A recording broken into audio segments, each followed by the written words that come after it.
Com o Marcelo Medeiros, nosso correspondente, que vai nos contar, Marcelo, qual que é a situação por aí. Bom dia.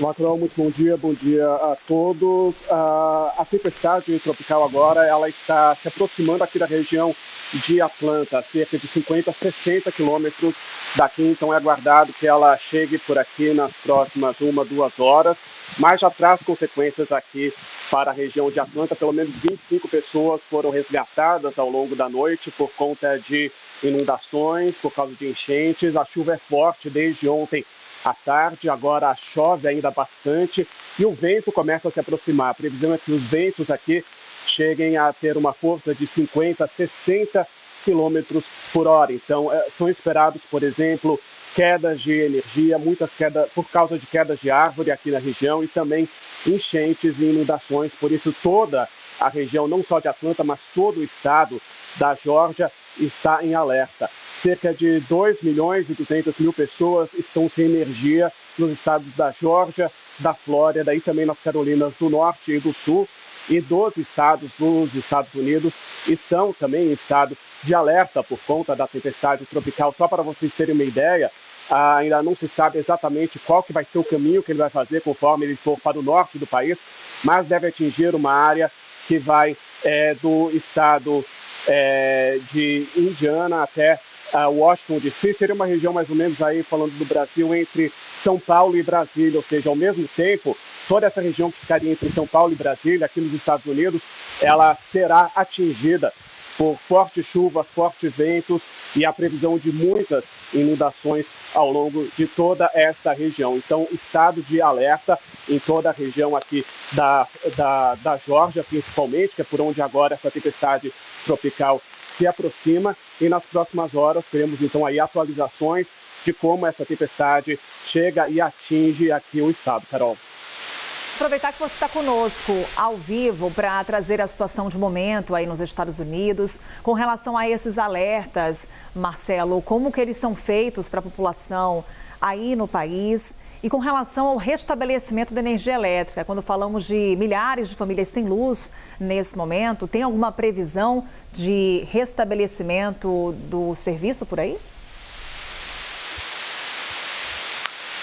Não, por enquanto essa previsão ainda não tem, porque é preciso primeiro analisar a causa dessa queda. Principalmente o principal motivo deve ser queda de árvores que causam corte aí da fiação ao longo do transporte, do trajeto da energia para a casa das pessoas, mas por enquanto ainda não há essa previsão. E geralmente a maneira como como são feitos os alertas, a gente recebe mensagens pelo celular, mensagens de texto, mensagens de aplicativos. Alguns condados, por exemplo, aqui no condado que eu estou, que é o condado de Cobb, eles fizeram alertas desde ontem com relação a fechamentos de escola, fechamentos de estabelecimentos comerciais, mas aqui nessa região não foi pedido para que as pessoas deixassem as casas. Nessa região aqui de Atlanta não foi feito esse pedido de evacuação, mas sim pedido para que as pessoas fiquem em casa, para não irem trabalhar em casa, se possível. E sim, claro, manter em casa água, manter em casa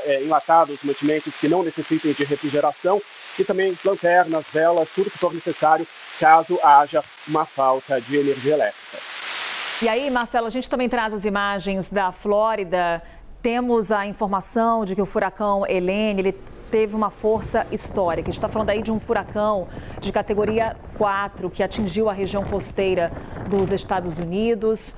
No caso da Flórida, o que é que a gente pode relatar de estragos por lá? A gente já falava de pelo menos um morto por conta da passagem da tormenta. O que a gente tem já de balanço das autoridades? E no caso específico das orientações para quem estava no estado da Flórida, quais foram os recados das autoridades para quem estava naquela região? Por enquanto temos aí um morto no estado da Flórida, como você citou, na Flórida. Ele morreu devido à queda de uma placa de sinalização de rua em cima do carro. Então, assim, não foi o que eles consideram, não foi exatamente consequência do furacão em si, por exemplo, mas sim por causa de uma queda por conta dos ventos.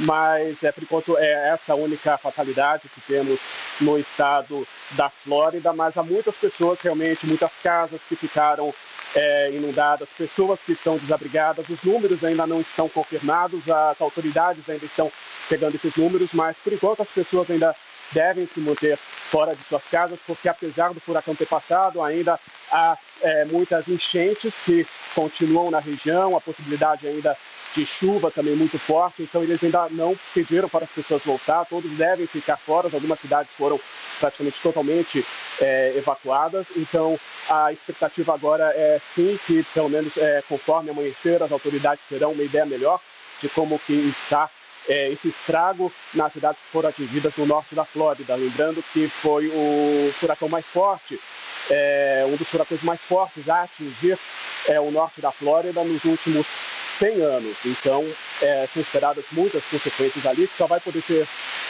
vista e relatada agora no amanhecer do dia.